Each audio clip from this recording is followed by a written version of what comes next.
That's where the compassionate leader comes in. The Yeah. compassionate leader should be, and I spoke to a company, it was a bank, in the US, who told their staff, you don't have to use up your sick days, but you can use up a couple hours to catch yourself and not use up all your sick days. That's awesome. Yeah. You understand? So Yeah. their sick days are there. People are worried about using up all their sick days. But if you feel that I've been going, it's 2:00 in the afternoon, and you create a word for that.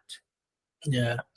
Each company can create. Somebody call it mental health. I hate to say mental because it's used too widely and it's a very serious thing.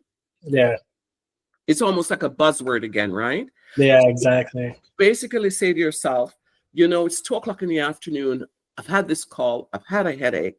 Because if you drop dead tomorrow, somebody's going to take your job. Yeah. So you check in within yourself, and that's where mindfulness come in. Yeah.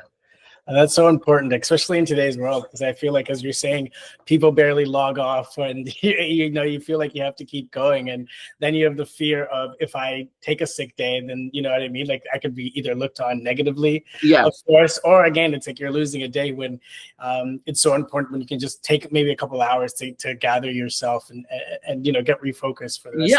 And you're going to be better for the next day. And I often say, and I see it all the time in companies, there's a lot of blame going on, right?